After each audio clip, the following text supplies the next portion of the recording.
I'm Dan Galusha, and welcome to another edition of Shootin' Plink. We're going to have an overview today of another Ruger, but there's just no way for us to get to the Cedar Oak shooting range. It's just too much snow and ice. There's just no way. But what we're going to do is, like I said, do an overview of a Ruger. And this particular Ruger, and it comes, and I'll show you right here, it comes in a case, just like this. So, you know, that's really nice. And I'll show you more about the case here in just a second. I've got to unzip it. I've got one side down. There we go. What this is a Ruger Takedown, a 1022 Takedown. It has, well, I'll turn it around this way so you can see what the inside of this is like. Because as you flip it up, you can see this is the outer area, and you have two flaps there that open up so that it protects it against the gun, which is down here, and I'll show you that in a second. But this has got some zipper pockets that you can use for various things. The manual is in this one. This one I have the lock and some of that sort of stuff, and there's also a rail that comes with this, and that goes on this gun, which I'll be showing you. In fact, I'll just lift it up this way so you can see. You can see the rest of the gun. It's down in there. And I'll turn this around so I can get at it. Like I said, it is a takedown. It's a 1022. The barrel, everything is strapped in here with Velcro. There's some nice little pads here that keep them apart. And those are also fastened by Velcro. And we'll take the first part out here. Might as well tell you about some of it as we go along. The barrel is a stainless steel barrel. Now, that, of course, that's a big thing anymore. A lot of people like to find those stainless steel barrels. And being a takedown, of course, it's two parts.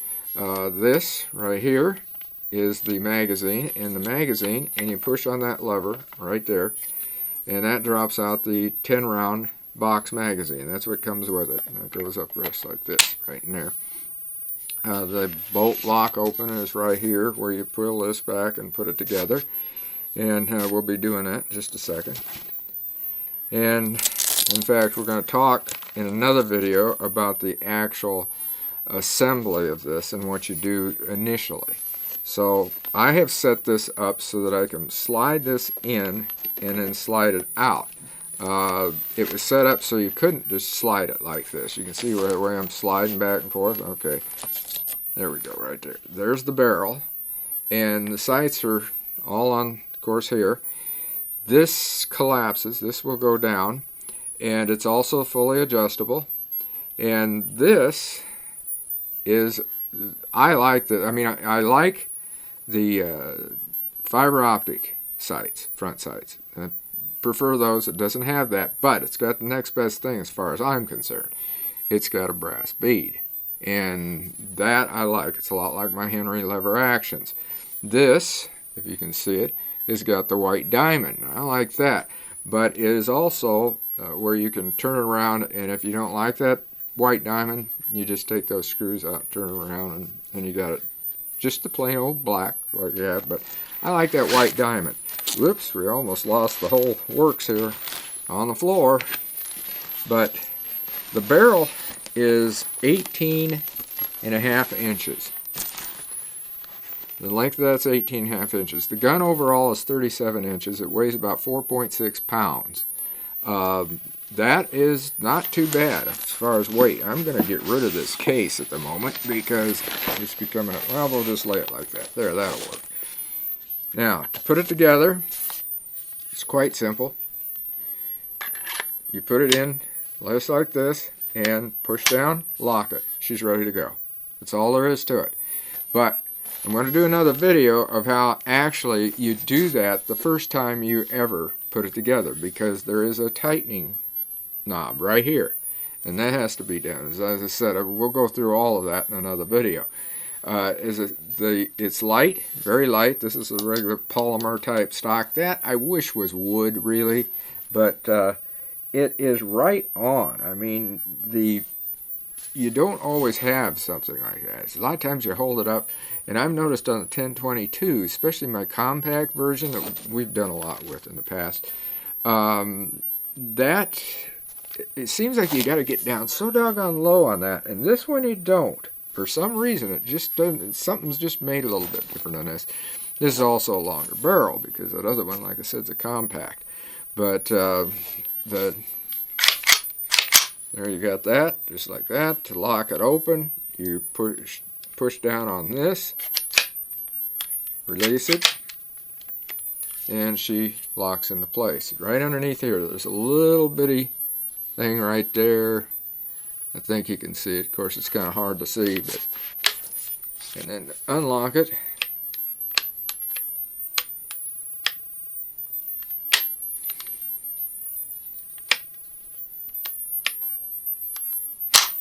There. To unlock it, you got to just push on that and then release it. I was doing it very, very awkwardly there.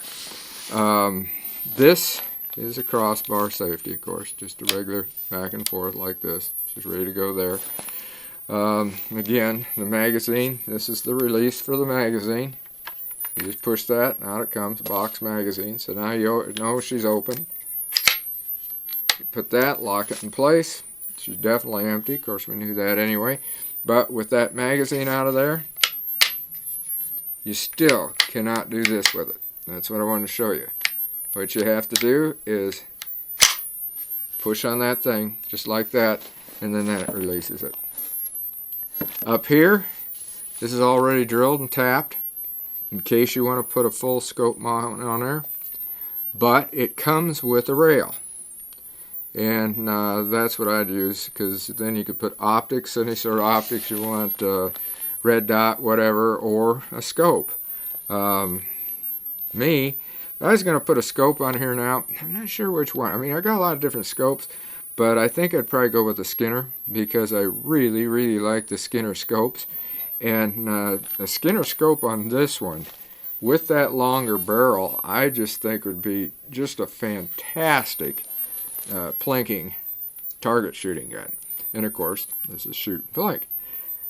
And that would be if I put that on. But when we first shoot this gun, we're going to be firing it, well, open sights. We're not going to put any scope on it at first.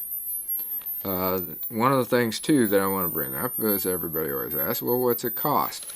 I'm going to get this as official here. I got it laying down here. I can't remember. It's $500 and some is the regular price on it. It's $559 is what this sells for. But as with everything, that's a manufacturer's suggested retail price. You're going to find it cheaper somewhere. And I've seen them on sale. I was really shocked the other day when I seen one of these on sale for about $250 some.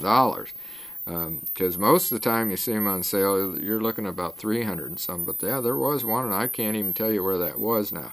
The one thing that I thought was kind of funny on this gun, though, that I was looking at, is the barrel band. And I'll show you what I mean. You know, barrel bands, normally you got a screw in them. Well, and this one does too. But look at it. I don't know if you can see that or not. Right there. Look how far that screw goes through there. It's almost like somebody put too large of a screw. But evidently that's the way this thing's made. I really don't know why. There's a retainer nut over on this side, and then the screw goes into here. But that sticks out. If you can see it, that sticks way out there. So, you know, I don't understand it. It's got to be something Ruger did for some reason. And I haven't asked anybody about it, but it is a takedown, as you can see. And it comes apart, goes together quite easily. And we're going to be talking about that, as I said, in another video. We're not going to do that now. This is just the overview and the kickoff as to what you're going to be seeing when we can get out and shoot. And then we'll be out there at Cedar Oaks, and we'll be seeing. I really, really have a feeling that this thing is going to be very accurate. I'm not sure why I've got that strong a feeling, and I hope I'm right. But 1022s are known to be a very, very good gun. That's why they've been around forever. They're excellent semi-automatic 22 LR. And this one is, and here's another thing too, that you don't really hear a lot of people talking about on it, and that's how flat these fit in. Just look at that. You know how your magazines sometimes stick out a lot, even 10-round magazines you'll have them where they'll stick out? Not with this box magazine. That thing is really flat. You don't even know you got a magazine in there. It's almost like it's a single shot. But this one seems like it, for some reason, fits down in there even flatter than what my American, which is a bold action, almost a bold action version of this, and my 22, my 1022 that's the compact. I don't know. For some reason, this just seems to fit in there more. Might not. I haven't compared them, but for some reason it looks that way. Maybe it's because it's this black stock. I don't know. Although my American's got this same dark gray, black, whatever you want to call it. But anyhow, I think we're going to have a lot of fun doing this series of videos on this 1022 Takedown. And we'll just see what happens. So until next time, shoot safe and have a great day of plinking.